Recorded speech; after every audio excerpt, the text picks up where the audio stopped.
à se souhaiter bonne santé. Et je demande à chacun d'entre vous d'avoir une petite pensée pour ma maman chez Thierry, qui malheureusement, pour une raison qu'on n'explique pas encore, qui a un problème de col du fémur. Donc, elle va être opérée. Donc, je vous demande d'avoir une petite pensée pour Nina Batsimcha. Alors, Rav Zerbib, ce cours est dédié pour la Refoua Shlema de Nina Batsimcha. Bat Simcha, que Bekarov elle soit tout de suite guérie. Amen. Bezat Hashem, qu'elle soit en bonne santé. Amen.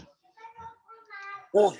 Et donc, je vais commencer comme d'habitude par un petit sipour. Cette fois-ci, je ne vais pas vous raconter un maassé avec le rabbi, une histoire que j'ai lue dans une revue très sérieuse et qui rapporte, elle est en rapport avec le corona et les événements que l'on vit maintenant. C'est un mariage qui avait été programmé pour Adar 2020, l'année dernière. C'était encore avant le grand bouleversement du corona. Et donc, du côté du Khatan, du côté de la Kana, c'était des familles Khashuvot, le père de la Kala était Rosh Yeshiva, le père de Khatan d'un Beth Yaakov, d'une école de filles. Et donc, on prévoyait, comme on prévoyait à l'époque, vraiment des centaines.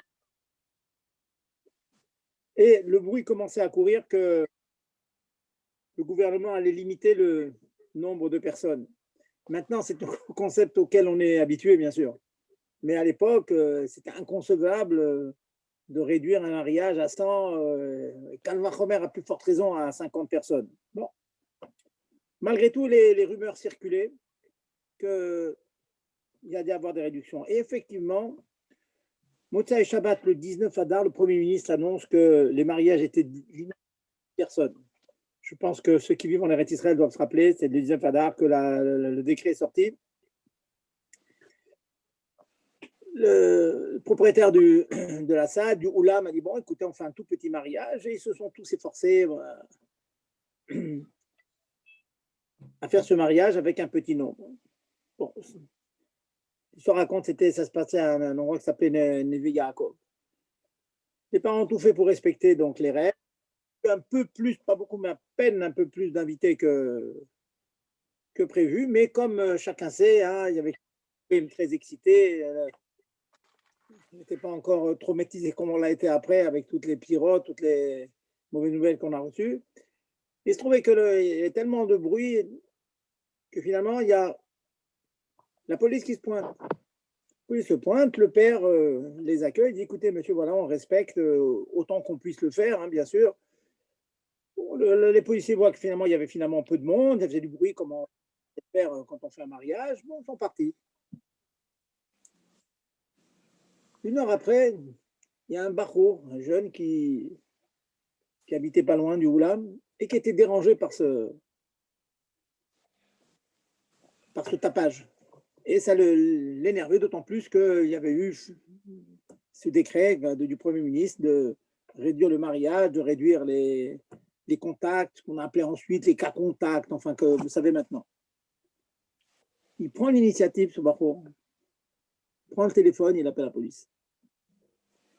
Et là, la police décroche, prend acte de la dénonciation et il se pointe en groupe comme ça. Et malheureusement, dans le groupe, il y avait un gradé qui était un arabe. Il avait, ça se voyait, c'était bizarre d'ailleurs que ça existe en Eretz Israël, il y avait une haine farouche. Il commence à crier, qu'est-ce que c'était interdit? Le père du Bachour, il dit, mais quel est le problème? On a la permission. Oui, mais vous êtes plus que le nombre prévu. Il dit, pas du tout, regardez bien. On a eu quelques personnes non invitées qui sont venues. On ne pouvait pas les mettre dehors. Mais on était très respectueux. Vous rien entendre, Eretz Israël, une certaine malheureusement sauvagerie, quand ce n'est pas un de chez nous. On va tout de suite prendre au commissariat le Khatam Velakala. Les parents disent, il n'y en a pas question. Si vous devez prendre des gens en otage, prenez-nous, mais le Khatam Velakala doit finir la mitzvah du mariage. Effectivement, Kanaya, ils prennent les parents, le mariage est complètement brisé, la simcha complètement brisée, tout le monde rentre chez soi. Sauf, pour la petite histoire, il a fallu trouver quelques passants dans la rue pour compléter le minyan pour faire les Sheva Brachot. Au commissariat, il y a eu un zilzoul extraordinaire des rabbinim, comme on sait le faire dans certains endroits. Israël, c'est inconcevable pour nous, mais enfin c'est comme ça. Zilzoul énorme, surtout qu'il y avait cette personne qui n'était pas de chez nous, qui vous désobéissez, c'est un scandale, vous les religieux, etc., etc. Et les parents de dire, mais on ne comprend pas ce qu'on fait ici, on ne voit pas quel méfait nous avons commis. Finalement, après des heures de palabres, ils ont fait intervenir un khashouf là-bas pour finalement les libérer. Vers 4h, 5h du matin, chacun rejoint à sa maison, bien sûr, mais pas triste. Le mariage était complètement gâché. On était passé de plusieurs centaines à quelques individus pour le mariage. En plus, le mariage brisé au milieu, la kala a été complètement brisée. Ça laissait un rochem, ça laissait une trace. C'est vraiment un mariage raté. Bon, on dit c'est à Kol Mina Shamaim. On sait bien que le mariage, c'est le moment le plus joyeux dans la vie d'un juif. Un couple se bâtit.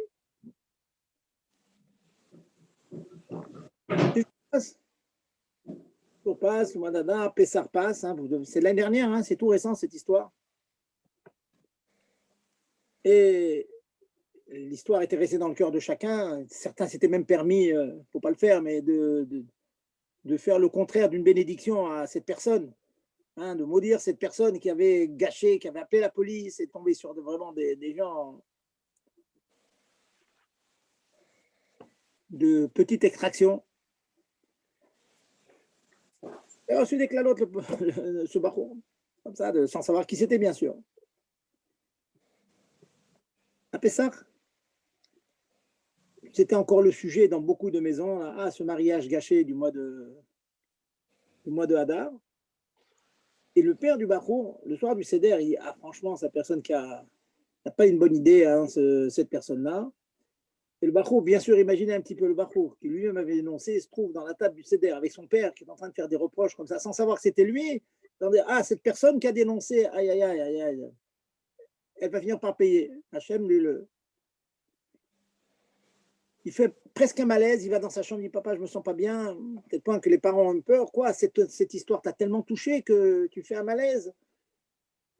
N'en pouvant plus, le Bachour éclate en sanglots. Il dit à son père, à sa mère, papa, la personne qui a dénoncé, c'est moi. Wow. Imaginez un peu la situation.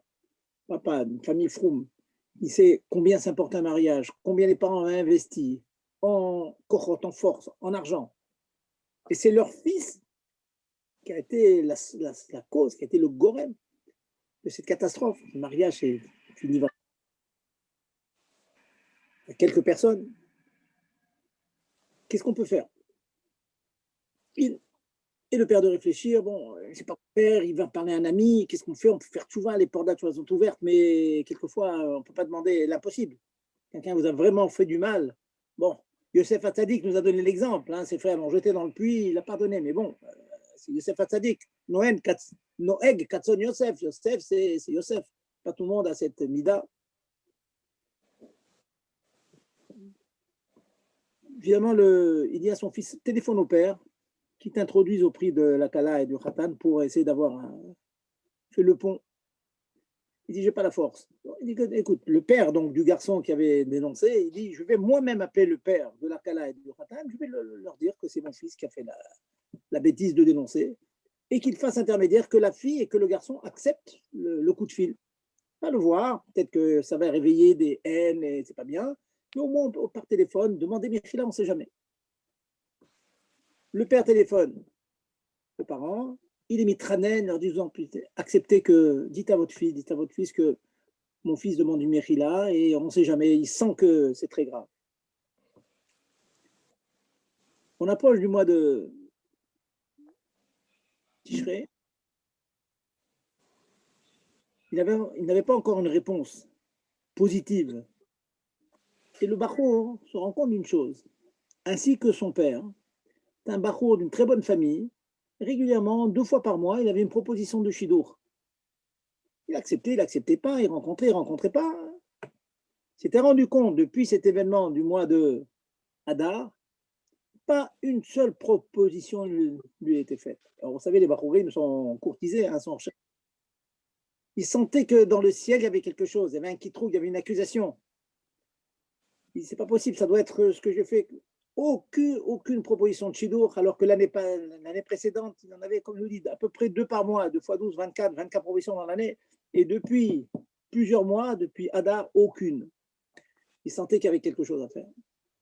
Finalement, à quelques jours, on est au mois de Elul. Ça va être un peu long, mais ça vaut la peine de l'écouter.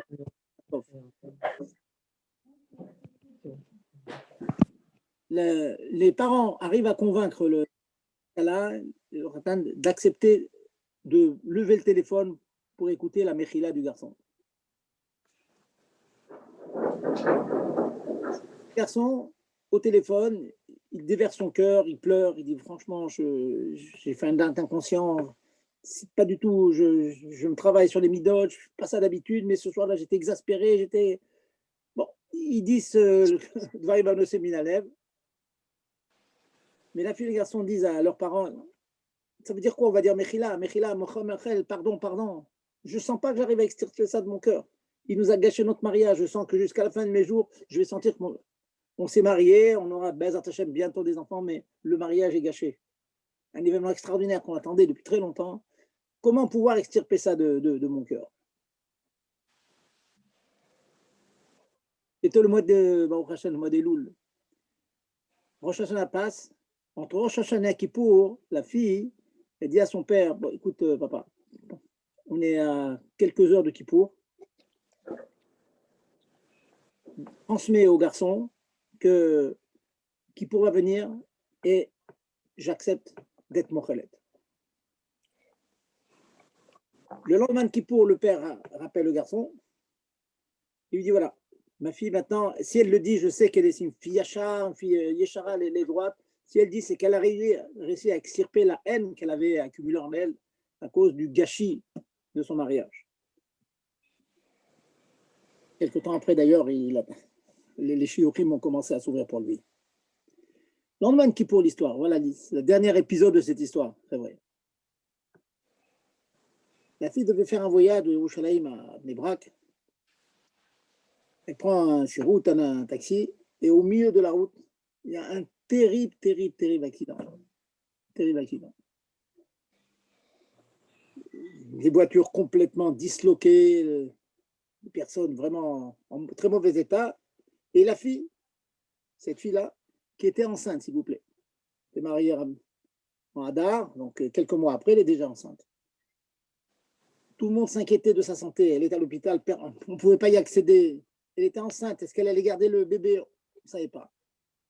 Un jour après l'hospitalisation, les médecins sortent avec un grand sourire et annoncent au père et au beau-père, ne vous inquiétez pas pour votre fille et votre belle-fille. Elle s'en sort indemne. Écoutez les mots, sans une égratignure. Et le bébé qu'elle a dans le ventre, il est intègre. Un miracle, Kepchuto, un miracle. Alors que les voitures étaient en un état terrible, et là, on l'a sortie de la voiture, elle n'avait strictement rien. Le père de la fille, un Balmoussar, il disait dans le Rav Dessler, dans le Mirtav Eliaou, il dit, ma fille, je vais te dire quelque chose. C'est rapporté dans les livres, dans la fameuse histoire que vous connaissez tous, de la fille de Rabbi Akiva, pour laquelle Rabbi Akiva savait qu'il y avait une xéra sur elle, qu'elle devait mourir le jour de son mariage. Et finalement, elle avait transpercé la tête du serpent avec l'aiguille qui était supposée attacher ses cheveux. Et quand Rabbi Akiva demandait à sa fille, mais qu'est-ce que tu as fait aujourd'hui pour mériter que ton mazal, qui était que tu meurs le jour de ton mariage, eh bien, il change. Qu'est-ce que tu as fait? Mais tout simplement, j'étais assis sur ma chaise alors que tout le monde préparait le mariage, j'avais rien à faire. Il y avait un pauvre qui est venu, je lui donnais à manger. Sur ce, Rabbi Akiva a dit, Alze Nehemar, sur ça il est dit, c'est Dakar, Tatzil Mimavet. Tu as fait une tzedaka, tu as pris de ton temps, le jour de ton mariage. Alors que, qu'est-ce qu'elle fait une kala? Elle se fait jolie, elle est sur son trône, entourée par ses amis, etc. tu t'es levé, tu as laissé les gens s'occuper, tu t'es occupé toi-même d'un pauvre avec tes mains le jour de ton mariage, ça a cassé la xéra. Et tu as encore envie. Il dit à sa fille, sache que tu as brisé tes midotes, tu as sublimé tes midotes, tu as enlevé la haine accumulée par ce gâchis de ton mariage. Eh bien, sache que, d'après ce que je viens de te raconter, qui est marqué dans Mirtav Meliaou, que cette xéra, certainement tu avais une xéra sur toi, proche de ton mariage, et que Dieu te l'a enlevé parce que tu as sublimé tes midotes et tu as pardonné à cette personne. Comme ça, le père dit à sa fille. C'est vrai, c'est une histoire fabuleuse. On voit, c'est vraiment d'actualité, c'est le corona. Il fait des catastrophes, des gens qui sont niftarim. On voit que malgré tout, ce qu'on demande aux Juifs, c'est de se sublimer. Comme Noeg, Katson, Yosef. Yosef, si on essaie de rentrer dans l'histoire de Yosef, elle est plus extraordinaire. Combien de sikhot que le rabbi nous a dit là-dessus. Jeté comme un animal, comme ça, dans un trou, dans un puits, avec des serpents, des scorpions. Et il arrive à pardonner à ses frères. Alors que regardez dans la littérature, ceux qui connaissent la littérature, quand quelqu'un on lui a fait du mal, hein, toute sa vie passe à se venger. La vengeance, c'est admis. C'est la vengeance dans les nations. Il n'y a pas de vengeance. Une xéra qui peut, Chal Shalom, être sur nous si on se dépasse, si on fait un acte, c'est les malamita medat, au-delà de la raison. En justifié, archi-justifié, je vous une chose, tout existe.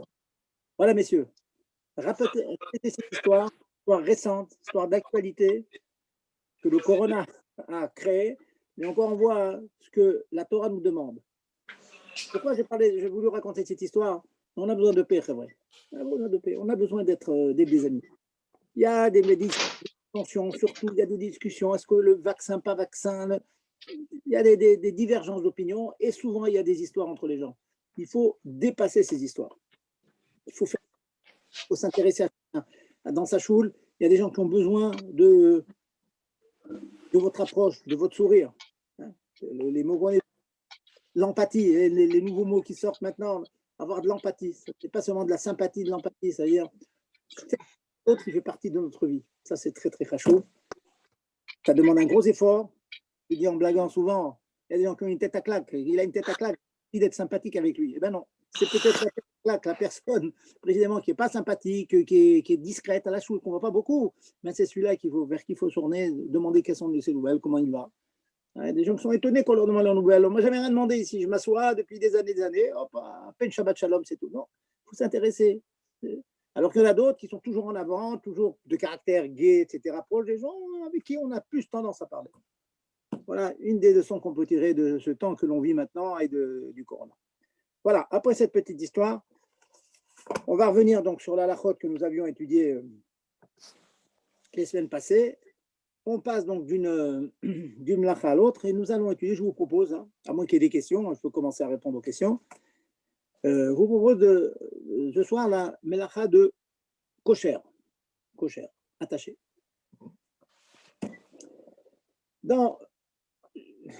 Lorsque, pour l'instant, nous avons parlé de la melacha de tochen, broyer, lâche, pétrir. C'était la base dans le Mishkan, dans la confection du Mishkan. La base était de faire les samamanim, les produits avec lesquels on colorait le Mishkan. Maintenant, il fallait l'ériger, ce Mishkan, il fallait le faire, le construire. Pour construire, quand il y a des tentes, quand il y a des rideaux, forcément, il faut faire des nœuds. Des nœuds. Donc, faire un nœud, c'est une méthode. Ensuite, quand on défaisait le Mishkan, on défaisait le nœud. Donc, défaire, c'est aussi une melacha. Le premier, c'est kosher, attaché. Le second, c'est matir, détaché. Il faut être magdir. Magdir, ça veut dire qu'il faut définir. Est-ce que maintenant, lorsque je fais une petite boucle, une petite rosette sur mes chaussures le Shabbat matin, est-ce que je transgresse une melacha? On sait bien qu'il y a certainement un éther. On ne nous a jamais dit qu'on ne pouvait pas faire une petite rosette sur nos chaussures de shabbatiques. Donc, ça marche. Alors, pour donner donc des définitions. Je vais commencer déjà par un petit exposé rapide, mais sur les définitions. Il y a deux concepts dans la mlacha de kosher. Il y a le concept de kesher chez le kayama et le concept de kesher chez le uman. Je traduis. Chez le kayama, c'est un kesher que l'on fait pour un temps indéterminé. Par exemple, il y a plusieurs, dans la Gemara, on entend kesher chez gmalim ou chez l'oniot, par exemple. Lorsque un bateau arrivait à quai, il y avait des cordes qui étaient attachées à des crochets. Vous trouvez ça encore maintenant. Donc, cette corde était attachée sur le crochet de manière définitive. Puis, quand le bateau partait, on détachait cette corde du bateau, mais la corde elle-même restait constamment attachée au crochet qui était dans la terre. Donc, c'était ce qu'on appelle un kesher chez le kayama, c'est-à-dire qui était fait pour un temps long. Première définition. Il y a un autre mot qui est rapporté dans la Gemara, c'est kesher shel uman. Au-delà du concept de temps, pour un temps long, il y a le concept de difficulté du nœud. Il est clair que faire un nœud classique, c'est on dit un nœud marin, que les marins seuls savent faire, que c'est pratiquement impossible. Ils sont faits de telle sorte que plus vous tirez dessus, plus il se serre. Par contre, quand vous faites une rosette avec beaucoup de facilité, vous tirez sur le fil et puis ça se défait. Donc, ce n'est pas un kesher shel uman, de spécialiste, de professionnel.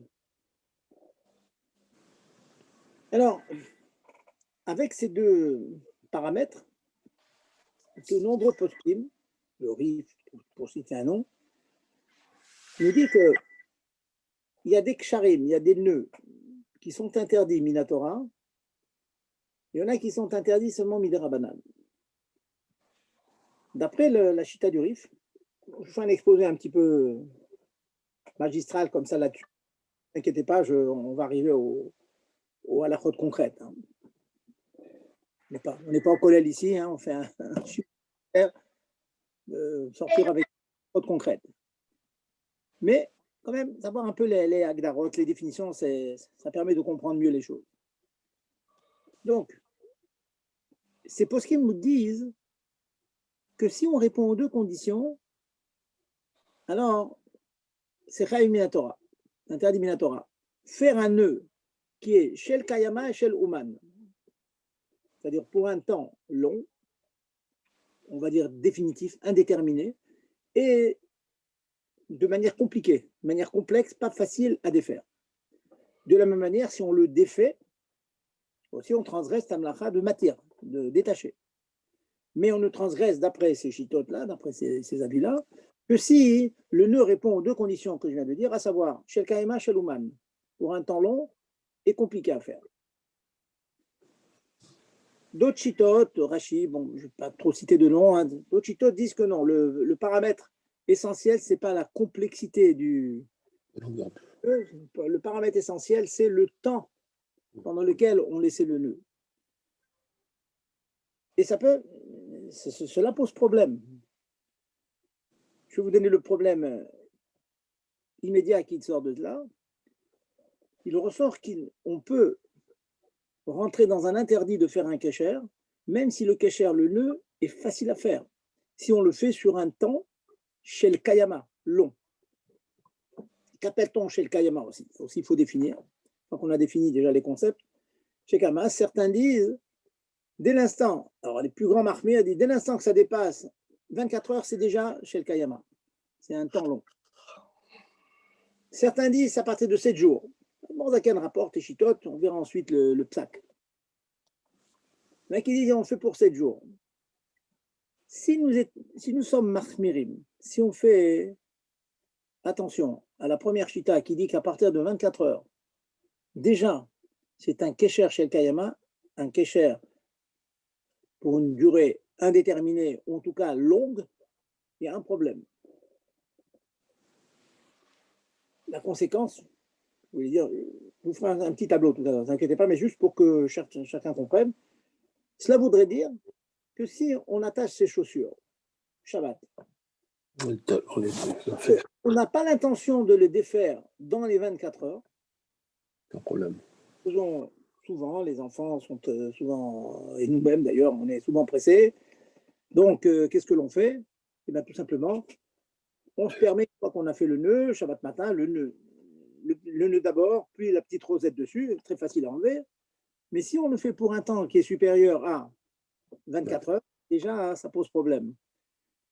Alors, une personne qui a l'habitude le soir d'utiliser ses chaussures comme des mocassins, ça veut dire qu'elle les enlève sans défaire le nœud. Donc, le nœud a été fait pour une période qui est supérieure à 24 heures. Interdit, déjà. Vous vous rendez compte? C'est-à-dire que, pour résumer, pour être sûr que le kécher en question que j'ai fait est permis, il faut qu'il réponde aux deux conditions suivantes. Là, je vous donne vraiment le cas qui est au-dessus de tout soupçon. Si vous faites une rosette sur un nœud, classique, quoi, quand on attache les chaussures, on prend des fils, les deux lacets, hop, on a un nœud, mais je ne fais pas un nœud sur un nœud. Je fais juste une rosette dessus, de telle sorte qu'en tirant sur un fil, tout ça se défait. Cette chose-là, c'est un kécher chez Eno Sheluman, et je le fais pour un temps chez Eno Shel Kalama, moins de 24 heures. Ça, c'est permis d'après tout le monde. Dès l'instant que vous dépassez les 24 heures, même que le nœud est très facile à faire, c'est un nœud plus une rosette,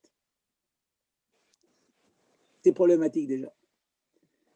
Inversement, si vous le faites sur une période plus courte que 24 heures,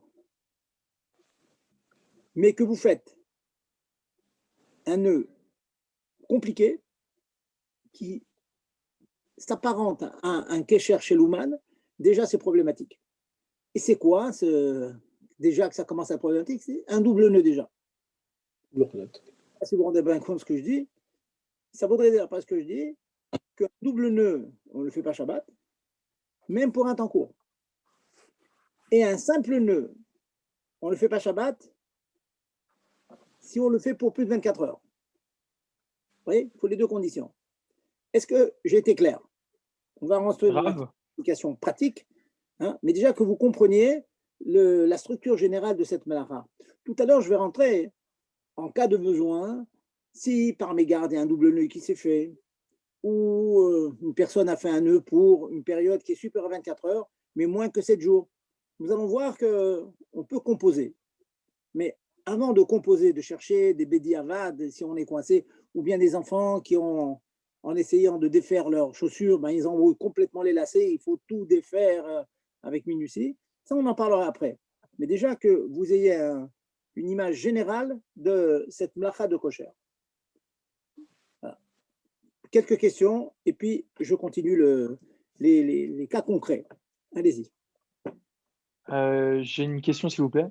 Oui, j'écoute. Quand vous dites une rosette, ça compte pour un nœud? Ça veut dire que c'est quoi qui compte pour un nœud dans la rosette? C'est le premier… Rosette, c'est juste la boucle.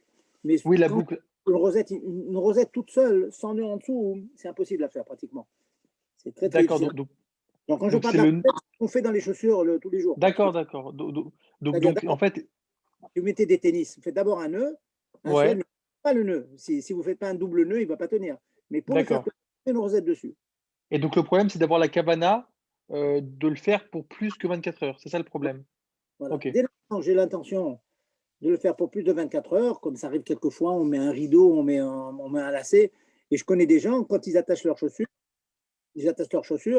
bon, dans leur tête, ils ne vont pas le défaire. Hein. D'accord.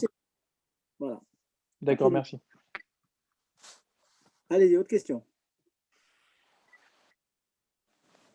Rav, est-ce qu'on peut poser des questions sur les mélachot dont on a parlé la dernière fois? Oui, je propose déjà qu'on essaye de boucler à peu près kosher, et après je consacrerai un petit temps pour les mélachot des semaines passées. D'accord? Oui. Une question sur kosher. Du coup, ce qui fait le issour, c'est la kavana qu'on a au moment de faire le nœud, Ou est-ce que c'est l'analyse de l'amlacha a posteriori? C'est-à-dire, j'explique, je détaille un tout petit peu ma question, c'est est-ce que si par exemple au moment où j'ai fait mon nœud, j'ai fait une rosette en me disant non mais bon c'est juste pour la matinée, pour la choule, et que dans mon idée au moment où je fais le nœud, j'ai complètement l'intention de le défaire, mais que je sais pas a posteriori pour X raison quand je suis revenu de la choule finalement j'ai pas défait le nœud et il a effectivement tenu 24 heures, est-ce que entre guillemets je suis quand même chayav? Non. Je réponds tout de suite. Dans la D'accord. mesure où le concept de Shel Kayama, Kayama, ça veut dire pour un temps long, indéterminé, c'est éminemment une kavana, c'est dans la tête. D'accord, d'accord. Bon, bah, très Le bien. même maasé, deux personnes, un il va faire un maasé assour, un il va faire un maasé moutard. On ne sait pas ce qu'il y a dans la tête. Donc une personne qui a vraiment l'intention de défaire, pour une raison quelconque, il n'a pas défait, il s'est endormi. Voilà, il s'est endormi, il a dormi. Ouais. C'est Ouais, sûr, très bien. il a faut qu'un issour. Non, non, ça je vous rassure. Donc c'est encore une fois la kavana qui fait le issour. C'est la mlacha. En l'occurrence, c'est vraiment la kavana. Dans le deuxième paramètre qui s'appelle Shel Kayama, c'est vraiment la kavana. Absolument. D'accord, très bien. Merci beaucoup. Alors que le Shel Ouman d'un spécialiste, on voit bien si c'est un nœud compliqué ou pas. Ça, c'est une métier. Mais voilà, c'est une métiout. C'est pas, il n'y a pas vraiment de. Voilà, il est compliqué ou pas compliqué. Ou c'est un nœud marin, ou c'est un nœud, une petite rosette. Très bien, merci beaucoup. Voilà. Autre question? Bon, s'il n'y a pas de questions, alors je vais vous donner maintenant. Hein, je ne veux pas compliquer. Sachez que c'est une mlacha compliquée. Hein, on dit ça dans la Gemara, c'est compliqué, mais il faut quand même savoir un minimum pour le quotidien.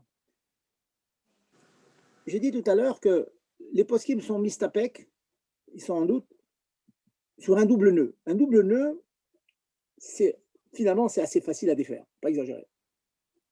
Mais quelque part, quand on fait un double nœud, quelquefois ça reste longtemps. Donc à partir d'un double nœud, c'est un safek dans les poskim. Donc comme c'est un safek, on ne fait pas un double nœud Shabbat. On ne fait pas un double nœud Shabbat. Puisqu'on ne fait pas un double nœud Shabbat, là, on verra maintenant Bediavat si ça a été fait, qu'on ne peut pas enlever la chaussure d'un enfant, il a mal, on verra si on va trouver des solutions. Mais déjà, les khatrila, on ne fait pas. A priori, on ne fait pas. Maintenant, imaginez que, comme ça arrive très souvent, qu'il y a un double nœud qui a été fait avant Shabbat et on est amené à le serrer. Messieurs, vous savez très très bien que le matin, quand on vérifie ces titites, ou du talit katan ou du talit gadol, très souvent on a le réflexe de resserrer le nœud. Hein. Si vous avez des fils un peu gros, ils sont toujours en train de défaire nos fils. Faites extrêmement attention de ne pas serrer le double nœud. Serrer le double nœud, c'est comme faire un double nœud. Il ne tiendrait pas si vous ne le serrez pas. Donc, ne pas serrer le double nœud qui a déjà été fait avant Shabbat. Ça, c'est la première application. Deuxième, on peut demander, est-ce qu'on a le droit de faire un kécher rafouille? Quelqu'un dit, écoute, bon, j'ai entendu que faire un double nœud, je n'ai pas le droit. Qu'est-ce que je veux faire? Je vais en faire un double parce que sinon il ne va pas tenir, mais je ne veux pas le serrer très fort. Ça aussi, les khatrila, on ne le fait pas. Ce n'est pas un chiyuv vraiment, parce que si vous avez le premier nœud, bon, c'est normal, et puis le deuxième, on le fait, mais on s'arrange pour ne pas te serrer. Les khatrila, on ne le fait pas. On évite. On ne sait jamais, on ne connaît pas l'agdara. Donc les postes qui me disent en la sot beshabbat gam kesher rafouille. Même kesher mou comme ça, on ne le fait pas. Kesher, ça veut dire double, hein, un sur l'autre. On ne fait pas. Ensuite, je vous donne un exemple qui arrive. De nos jours, on trouve moins ces exemples-là, mais il n'y a pas si longtemps, là, les sifflets étaient fermés avec une jolie lanière, quelquefois. C'était un gartel. Et pour que ça tienne, donc on serrait, on faisait un double nœud. Si on fait le double nœud, alors quand est-ce qu'on le faisait? La dernière fois qu'on a sorti le Sefer Torah, c'est jeudi. Vous avez Shabbat matin, donc vous avez un double nœud sur le Sefer Torah. C'est problématique. Parce que ce double nœud, il a été fait avec l'intention qu'il reste au moins jusqu'à Shabbat matin. Donc, et je vais plus loin. Même si on a pris la précaution le jeudi, quand on a fermé le Sefer Torah, toujours avec cette lanière, hein, je parle. Je ne parle pas que petite parenthèse. De nos jours, on trouve beaucoup d'espèces de fermetures sous forme de ceinture. Ça, une ceinture, il n'y a pas de problème. Hein, dans les trous, il n'y a pas de problème. Ou bien un système scratch. Ce scratch, ce n'est pas considéré comme un nœud. Mais tout ce qui est faire un nœud, alors je vais encore plus loin, même si on a pris la précaution de faire seulement une rosette, c'est-à-dire on a fait un nœud d'abord, puis la rosette dessus, jeudi. On arrive Shabbat, eh bien on est bien embêté. parce qu'on va être matir, on va défaire un nœud sur lequel on est mahmir, non parce que c'est un kécher shalouman, c'est un kécher d'un spécialiste, mais parce que c'est un kécher peut-être chez le Kayama, parce qu'on a dépassé les 24 heures. Donc, vous voyez, faites très attention quand vous attachez un Sefer Torah du jeudi, de ne pas faire une rosette dessus.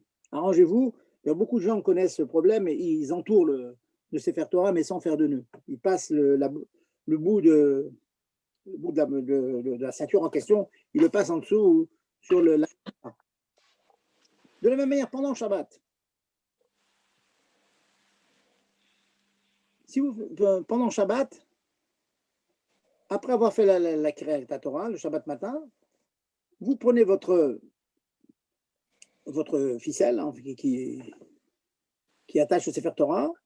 Là, vous auriez le droit de faire un nœud avec une boucle. Normalement, pourquoi? Parce que vous savez très bien que vous allez la défaire à Mincha. À Mincha, on ressort le Sefer Torah, si c'est le même Sefer Torah, bien sûr. Donc, il n'y a pas de problème. Mais, et pour répondre à votre question tout à l'heure, si on oublie, pour une raison quelconque, on a sorti un autre Sefer Torah, c'est pas grave, parce qu'au moment où on a serré, on a fait le nœud le Shabbat matin, c'était dans l'intention de le défaire l'après-midi. Donc, même si on n'a pas défait, c'est pas grave.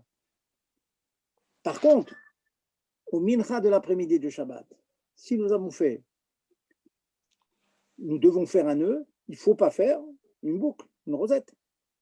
Parce que cette rosette, vous la faites pour la défaire le lundi matin. Et nous avons dit que nous étions mahmir, que dès qu'on dépasse ces 24 heures, on ne le fait pas. Vous voyez? Donc faites bien attention de prendre la corde en question, l'enrouler sur elle-même, mais pas de faire de nœud ni de rosette.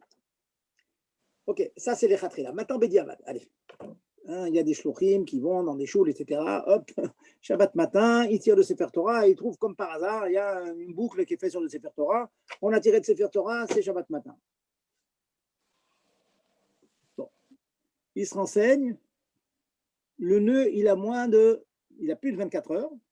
Il a été fait au mieux jeudi. Il a peut-être été fait lundi. Donc, tant que le nœud, alors écoutez bien, maintenant, je rentre dans les térimes un petit peu, Bediavad. Si le nœud a été fait pour un temps qui est inférieur à 7 jours, pour de nombreux poskim, ce n'est pas considéré comme un kécher chez le Kayama, moins de 7 jours. Donc, on va s'appuyer sur ces poskim, les tzorech mitzvah, comme c'est une mitzvah, bien sûr, de lire le Sefer Torah, les tzorech mitzvah, on peut permettre un double nœud, pas un double nœud, on peut permettre une rosette qui a été faite pour un temps supérieur à 24 heures, mais inférieur à 7 jours. Et je vais plus loin, dans la mesure où j'ai dit tout à l'heure que faire un double nœud, c'est encore un safek dans les poskim, est-ce que le double nœud s'appelle Kesher Shel Uman, un nœud d'un spécialiste? Bon, on sent que c'est solide, mais bon, il ne faut pas être un grand pro, un professionnel pour faire un double nœud. Ça n'a rien à voir avec les nœuds marins, nœuds compliqués qui savent faire, qui sont très difficiles à défaire. Donc, on s'appuiera, en l'occurrence aussi, même si c'est un double nœud, on s'appuiera sur les poskim qui disent qu'un double nœud, ce n'est pas considéré comme un kesher chez le Ouman, et on peut le défaire quand même. Donc là, je vais résumer ce que je viens de vous dire maintenant. J'ai dit que les khatrila, on exigeait les deux conditions, moins de 24 heures et le nœud le plus cool, le plus facile, c'est la rosette. Mais Bediavad, on peut aller jusqu'à défaire, ou même si on était forcé même de faire, bon, mais faire, on peut imaginer qu'on peut trouver d'autres solutions, mais si on est obligé de défaire un nœud qui a moins de 7 jours et qui n'est pas plus qu'un double nœud, c'est quand même pas mal. 6 jours, un double nœud, 6 jours, c'est déjà quelque chose, d'après certains poskim, c'est déjà Shel Kayama, et un double nœud pour d'autres poskim, c'est déjà un Kesher Shel Uman, de spécialiste. Malgré tout, comme les deux, c'est un safek, un double nœud, c'est un safek si c'est Shel Uman, un spécialiste, et de 24 à 7 jours, c'est un safek si c'est Shel Kayama, pour un temps long. Donc, Bediavad, pour les tzorech mitzvah, on permet. Et notre éther que nous avons là-dessus, imaginons pas les tzorech mitzvah, les tzorech tsahar.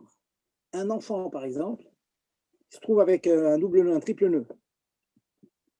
Alors, les enfants, dans les petites chaussures, dans leurs petits pieds comme ça, ils souffrent, ils n'arrivent pas à les enlever. Il faut absolument défaire.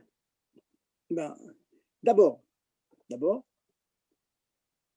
dans l'immense majorité des cas, les doubles et triples nœuds qui se font dans les chaussures des enfants se font par inadvertance. On ne fait pas un triple nœud à un enfant. Bien qu'il y en a qui font un double, comme ça se défait. Mais disons que ça s'est fait, l'enfant il a tiré, il a essayé de s'en sortir, finalement il a tout embrouillé. Il a été fait par inadvertance. Donc, comme il n'y avait aucune kavana de le faire chez le Oumar, aucune kavana, il n'y avait pas de kavana pour le faire sur un temps long, donc Bedi Avad, on a le droit de le défaire. Et je vais plus loin. Les poskim nous disent que s'il y a impossibilité de couper, on peut prendre un couteau ou même des ciseaux et couper le lacet. Pourquoi? Parce que je suis mécalquel. Mécalquel est sur mitzvah, sur tsar, ou une douleur pour une mitzvah, et j'ai le droit d'être mécalquel le lacet et je peux l'enlever. Intéressant, vous voyez? Imaginez quelqu'un qui a fait un double nœud, il a mis un chemisier ou quelque chose qu'il n'arrive pas à enlever, il a un nœud. S'il ne peut pas le défaire, il aurait le droit même de prendre un couteau et le couper. Intéressant. Donc, voilà. Est-ce qu'il y a des questions sur cela? Oui, le tsar, c'est que pour un enfant ou pour un adulte aussi? Pour un adulte aussi. En général, le tsar, on dit un enfant parce que c'est l'enfant qui sait dans des situations. Mais imaginez qu'une personne, il casse les chaussures, il y a un nœud qui s'est fait comme ça, il n'arrive pas à enlever la chaussure. Même pour un homme, c'est il y a des grands enfants. Maintenant, par rapport au titit, sur la matin, on se rend compte que sur un titit, il manque un nœud. Est-ce qu'on peut refaire le nœud, on va dire, sans le serrer ou qu'il soit bien ouvert? Ou il n'y a pas d'utilité de refaire? La question exacte. Vous parlez quoi? D'une chaussure? De quoi vous parlez? Non, je passais au titit. Non, les titites, surtout pas. Surtout pas. Vous ne touchez pas les titites, même que, imaginons que votre titite, c'est ça que j'ai dit tout à l'heure. Il arrive parfois que le titite, le deuxième nœud, vraiment, il est bien ouvert, 2-3 cm. Alors, on pourrait penser, c'est ça que je voulais faire attention, vous faire attention tout à l'heure. On dit, écoutez, bon, il y a 3 cm sont ouverts, ça, vraiment, le deuxième, il est gros. Je vais fermer 2 cm, 2 cm et demi, je vais laisser un demi-centimètre. C'est sûr et certain que si vous faites comme ça, il n'y a pas de risque. Ce n'est pas un double nœud. Mais les poskim, ils disent pas que c'est assourd. Le lachon que je vous disais tout à l'heure, il dit comme ça, je vous dis le lachon qui va faire. Il dit, en la asot, en les adek. Le temps de faire. Pourquoi? Vous faites très très bien. En semaine, on a toujours ce réflexe de serrer les titites.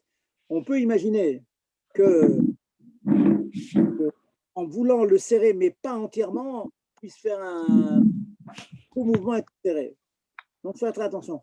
En vous disant cette halakha, je me rappelle, dans mes lectures, j'étais tombé sur les anagots du Rabbi Rayatz. C'est à vérifier, hein, ce que je vous dis, mais je suis sûr que je l'ai lu. Le Rabbi Rayatz était très makpid Shabbat et désembrouiller les fils. Hein, ce qu'on fait. Hein. Qu'est-ce qu'on fait le matin? On met le talit sur l'épaule et on désembrouille les fils quand ils sont embrouillés. Le Rabbi Rayatz voulait absolument désembrouiller ses fils. Hein, mais il savait très bien qu'il y avait un risque de serrer. Alors, il était tellement makpid de désembrouiller les fils, ce qu'il a vu, c'est qu'il mettait la main sur les... Il appuyait fortement sur les nœuds, de telle sorte que quand il désembrouillait les fils, il ne tirait pas du tout sur les nœuds. Donc, il désolidarisait en quelque sorte les nœuds des fils, sur les nœuds, et puis il défaisait comme ça, il déliait les fils l'un de l'autre. Vous voyez, ils faisaient extrêmement attention, surtout pas de serrer, surtout pas d'être arrivé à serrer. Or, vous savez très bien, quand on commence à délier tous les fils les uns qui sont brouillés les uns dans les autres, très souvent on a tendance à serrer. Donc, soyez extrêmement prudents de ne pas serrer. Autre question? Petite remarque. Oui.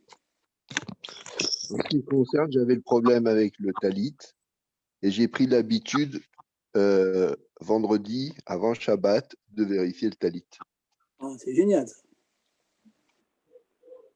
Génial. Razak, hein, si vous avez sur réflexe. Razak Obaro. Très bien. Rav, j'ai une question, s'il vous plaît, sur le Sefer Torah. Allez-y.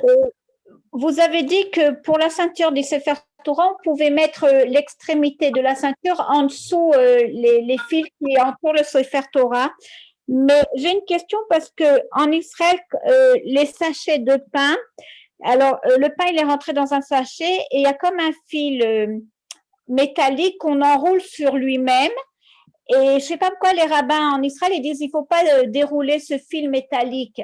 Mais ça me fait penser à la fermeture de la ceinture du Sefer Torah comme vous l'avez décrit. Vous comprenez la question? Je comprends la question, madame. D'abord, je vais vous dire que le cas du sac à pain et le cas du Sefer Torah sont complètement différents. Le cas du Sefer Torah, c'est le suivant, c'est qu'on enroule, donc, vous avez comme ça, comme un gartel en quelque sorte, comme une ceinture, vous l'enroulez au Sefer Torah, c'est bien serré, puis plutôt que de faire un nœud au bout, on passe le bout du fil au-dessous de la kricha. Ça, c'est clair. Hein? D'accord, j'ai compris. Donc, ce dont vous parlez, c'est tout à fait autre chose. Sachez que, bon, il y a des rabbins qui interdisent, mais il y en a qui permettent quand même. Je vais expliquer un peu de quoi il s'agit. Vous avez la même chose dans les bouteilles de cidre, les bouteilles de champagne. Ah oui.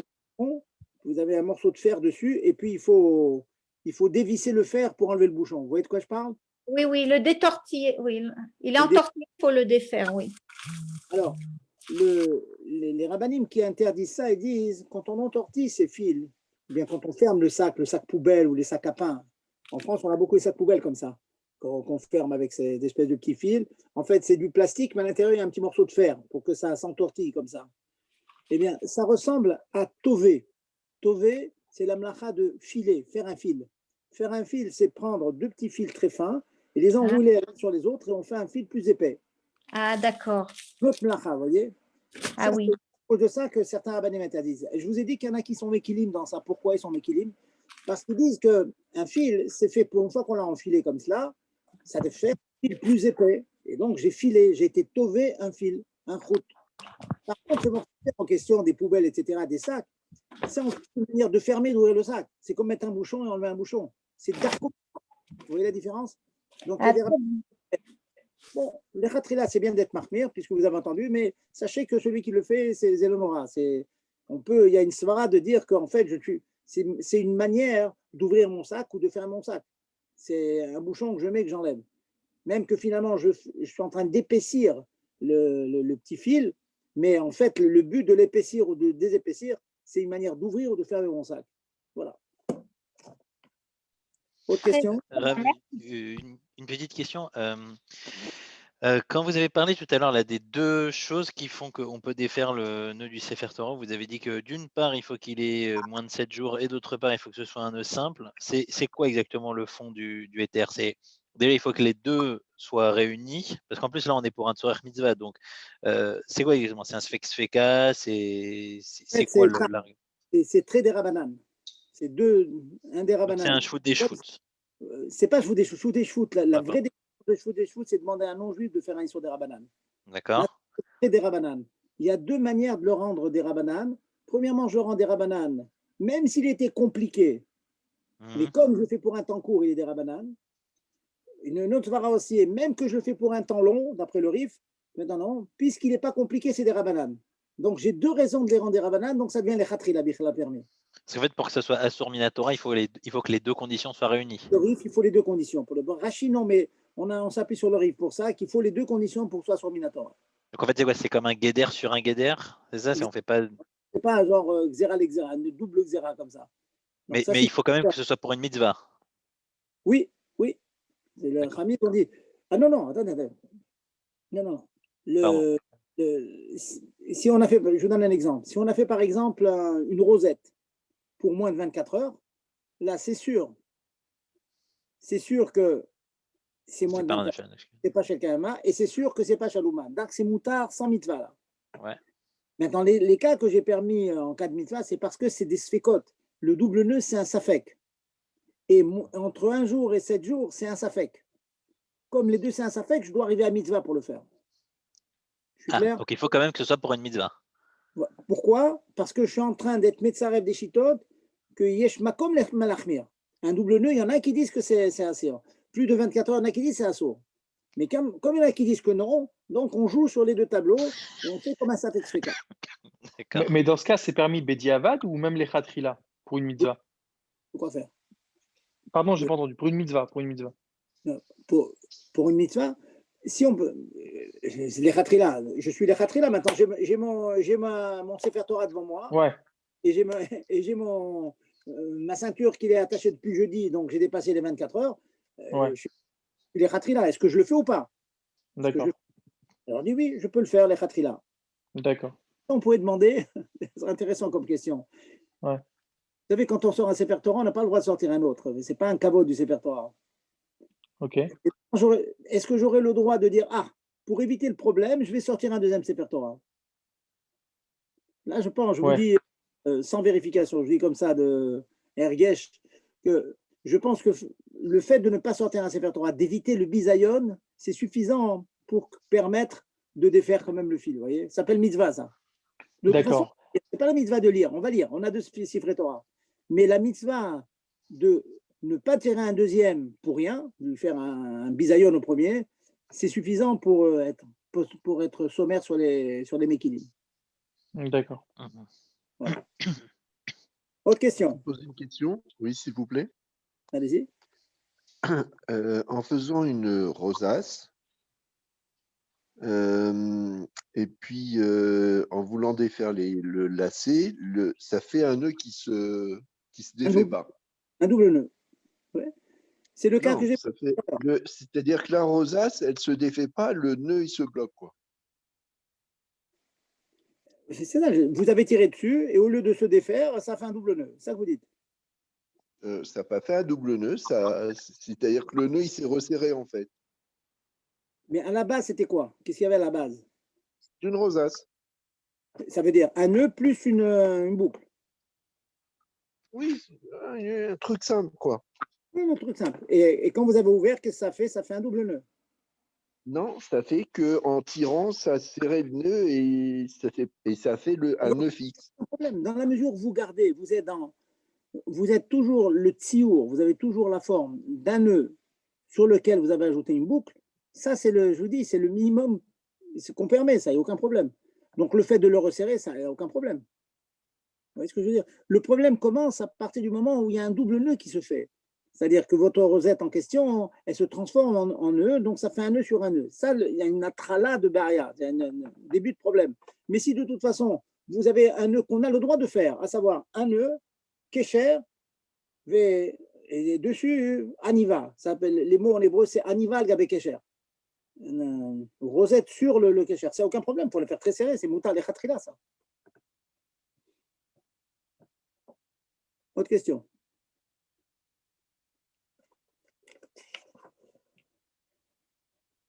Je vais ajouter encore une ou deux halachot. Sachez une chose, j'ai dit que faire un nœud dont un seul, il n'y a pas de problème. Vous prenez deux fils, quand on attache c'est tennis, on fait un nœud comme ça, et dessus on fait la rosette, c'est permis. Attention, si vous faites un seul nœud au bout d'un fil, ça c'est complètement interdit.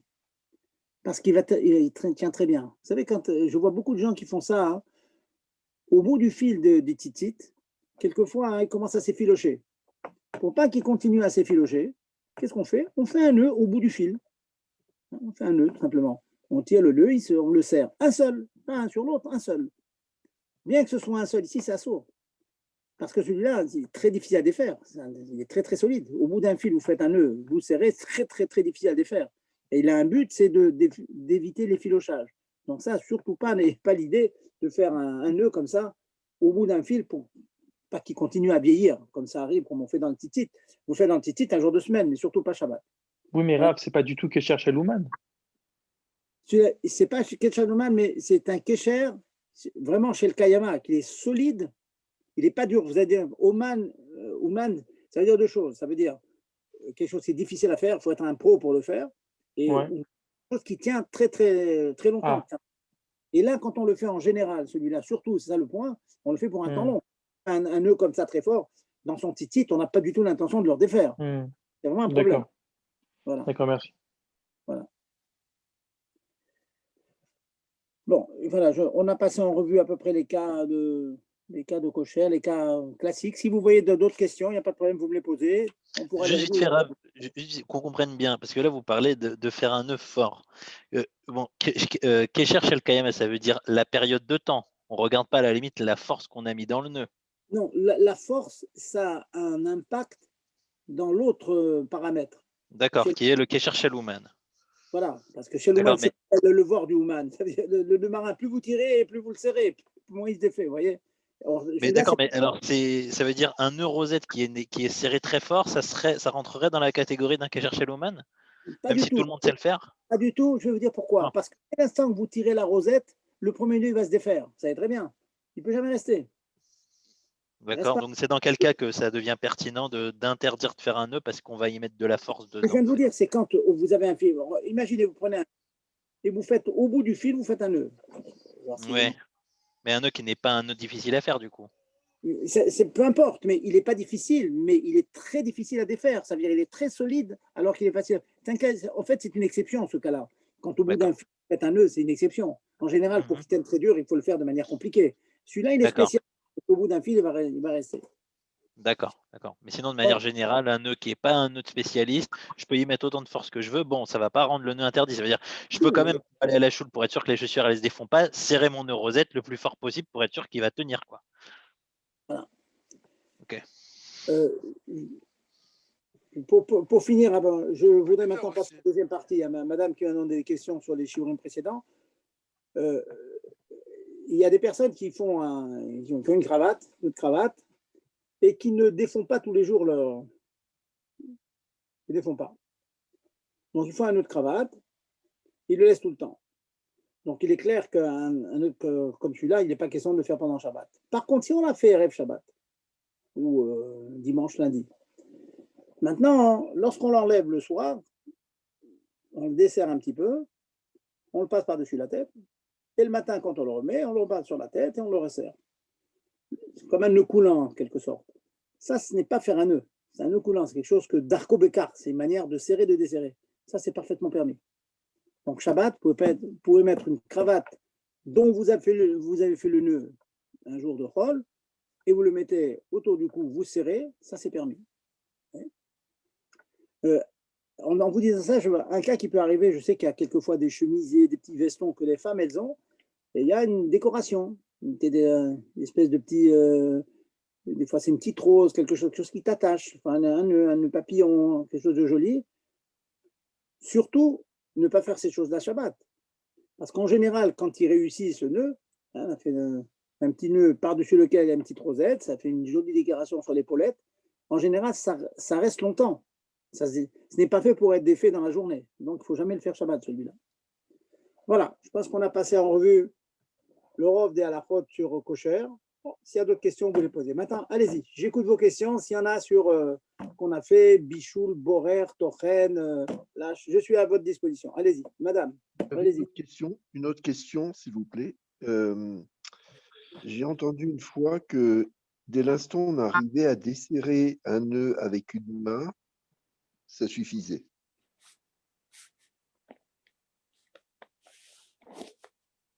Oui, ça veut dire, je comprends l'idée. L'idée, ça veut dire, si on peut le défaire avec une main, c'est un kécher qui est facile à faire, qui n'est pas chalouman, qui est facile à faire, à défaire. Et effectivement, en général, dans les exemples que je vous ai donnés, le cas classique, c'est tirer sur la rosette et vous défaites le nœud. Mais un double nœud, s'il est un peu serré, c'est impossible de faire avec une main, vous voyez. Maintenant, s'il est fait avec une main, si par exemple, on a un double nœud qui est très très mou comme ça, qui est pas moudak, qui est pas bien fort, effectivement, on pourrait le faire. Mais je vous ai dit tout à l'heure qu'il fallait éviter de faire ce chose-là. C'est pas assourd. Mais parce qu'il dit en la assaut de peur qu'on soit amené à le faire fort. Donc c'est à éviter. C'est ça. Autre question. Allez-y, madame, vous avez des questions sur les. Voilà, je voulais savoir pour Borer, est-ce qu'à Borer, quand par exemple on a le même aliment mais des gros morceaux et des petits morceaux, et on préfère les petits morceaux que les grands, mais c'est exactement le même aliment. Vous comprenez la question? Oui. Ce que vous demandez, c'est que quand c'est le même mine, la même espèce, On dit que quand c'est automime, il n'y a pas de borer. Attendons la question suivante. Imaginons que vous ayez des gros poissons et des tout petits poissons. Oui. Mais je parle du même poisson. Hein. Si c'est des sardines et du saumon, c'est deux choses différentes. Ce sont deux minimes différents. Donc, c'est sûr que ça, c'est assaut. Mais si c'est le même poisson, hein, vous avez des petites sardines, des grosses sardines. Alors, c'est un safek, un traumatisme. Il y a un safek dans les poskim dans cela. Et Raoul et Ahmir, qu'il faut être mahmir, que si vous avez comme ça de nombreux gros poissons et de nombreux petits poissons, de ne pas en faire deux tas indépendants. D'appliquer les règles qu'on a dites précédemment, à savoir Beyad, Miyad, Ochel, Mitoire, Pisolet, ça veut dire prendre celui que je veux, le bon, avec la main, pas avec un ustensile, et pour les manger dans la demi-heure. D'accord.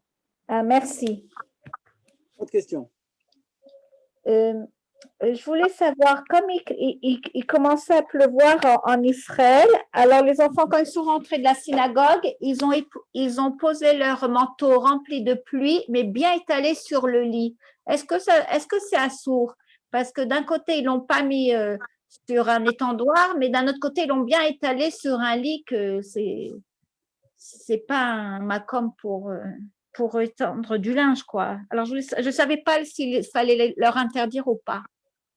Non, dans la mesure où on le met sur un dossier de chaise ou sur un endroit qui n'est pas le makom ameyuchat, vous comprenez bien que ce din-là, c'est un lien de maritaïd. Oui. Que si vous commencez à étendre du linge dans l'endroit de l'étendage, c'est un rachage que peut-être qu'on est allé pendant Shabbat. Dans la mesure où on est dans l'endroit habituel, et attention, pas à côté du chauffage, hein, madame. Vous savez, ça va pas à côté du chauffage, mais on a étendu sur le lit ou sur un dossier de chaise, donc ça, on peut permettre. Ouais. Ah, même s'ils l'ont bien étalé, ils ont étalé les manches et tout ça, c'est pas grave. Oui, parce que en général, quand on lave les vêtements, on ne les met pas là-bas. Ah, d'accord. Donc, c'est dans l'endroit qui est réservé pour ça. C'est comme ça, c'est rapchouta de dire que c'est dans l'endroit, le makom que c'est assommé pas ailleurs. Ah, et la dernière question, et c'est tout. Il y avait un avocat assez mou à la maison et je voulais donner à manger à un petit bébé de 9 mois. Je voulais couper des petits morceaux. Alors, comment il fallait que je m'y prenne? Je ne voulais pas l'écraser. Exprès, je ne voulais pas l'écraser, mais je voulais faire des petits morceaux quand même. Très bien. Alors, nous avons dit que, si vous vous rappelez, que écraser, on a, je vais un peu allonger, je fais une petite rasara, on va dire. Nous avons dit que dans la mlacha de Tochen, l'avocat, c'est guidou les karka, ça pousse dans le sol. Donc, il y a l'interdiction de Tochen. Mais nous avions dit qu'il y a un certain nombre de hétérim qui sont, pour les avocats, tout ce qui est guidou les karka, d'écraser avec le manche de la fourchette. Le manche, pas le dos, hein, le manche. Vous attrapez les dents de la fourchette et vous écrasez avec le manche. Ça, c'est permis. Maintenant, c'est parce que c'est un chinouille. Maintenant, là, vous ne voulez pas écraser avec un chinouille. Vous voulez des petits morceaux.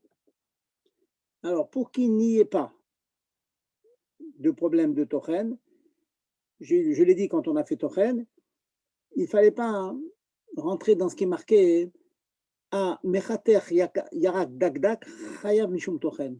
Celui qui coupe dagdak, petit morceau. Et c'est quoi le guéder de dagdak? Les poskim disent c'est l'épaisseur d'un doigt.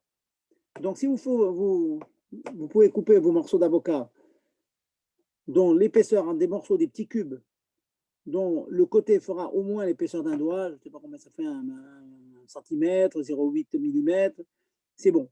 Pas plus petit que ça, sinon c'est problématique.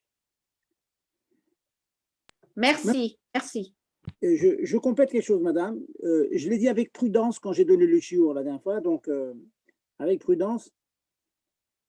Certains permettent des tochen samour le'achila, comme Borer. Je lui ai dit, il ne faut pas l'utiliser. Admon Zaken dit qu'il faut être marmir, mais à la fin, il dit le monde, il est méquille dans ça. Bon, donc c'est à éviter. Mais si vraiment le seul moyen de donner à votre enfant, c'est un enfant et tout, c'est que de le couper en petits morceaux plus petits qu'un doigt, vous pourriez, le cas échéant, je donne avec prudence, hein, parce que beaucoup ne sont pas d'accord sur ce terme-là, ce qu'on appelle Samouk Leachila. Mais en cas de besoin, on va dire, pour un enfant, etc., qui aurait besoin, et vous ne pourrez pas, pour une raison quelconque, l'écraser, il n'aime pas quand c'est écrasé, le couper en plus petits morceaux, si vous le faites Samouk Leachila, dans la demi-heure qui concerne de la consommation. Compris? Très bien, merci. Voilà. Encore des questions? Juste très vite fait, j'avais lu que concernant le manteau, Dernière comme de toute question. façon, c'est oui. Alors, comme c'est un vêtement qu'on n'a pas forcément l'habitude de laver, et qu'en plus de ça, comme vous avez dit, c'est juste un de Marataïn et qu'à la limite, on voit très bien qu'il pleut dehors, à la limite, c'était pas si problématique que ça de l'étendre, par exemple, voilà, sur un cintre et puis de le mettre sur l'étendage. Pour le manteau. Ouais, je parle pour le manteau. Parce que le manteau, bon, c'est pas un vêtement qu'en plus on lave avec de l'eau en général. Est-ce que ça tient sur quelque chose de dire qu'il n'y a pas tellement le Issour de Marataïn pour un manteau? Parce que la question qui a été demandée, c'est pas seulement le manteau, c'était les chemises, etc. Vous voyez. Ah, non, d'accord, je croyais que c'était que pour le manteau. Mais vous faites une bonne remarque. Il faut que je vérifie ce que vous dites, si vraiment il y a un écart comme ça. De dire que pour les manteaux, ça ne rentre pas dans l'Axéra. Ça, je vérifierai ça, je vous dirai la semaine prochaine. D'accord. Bon, d'ici là, je ne prends pas le risque. S'il pleut, j'étends pas mon manteau sur un étendage. J'attends votre réponse. Mettez-le sur l'un de chaises. Ouais, voilà, sur la chaise. Merci. Autre question? C'est bon? Merci, Rav Zerbib. Bon, Gérard, je vous demande tous d'assimiler l'histoire que j'ai racontée. Elle m'a touché au cœur. J'ai raconté à toute ma famille. Une Kala comme ça a été sauvée d'un accident très très grave parce qu'elle était mochelet. Ah ouais, celle-là, Mochel. Il faut être mochel. On va la diffuser, celle-là. Il faut être mochel, Khévré. Il faut pardonner. C'est comme ça que ça marche. Amen, amen. Et pour ma chère il faut que... Amen, amen.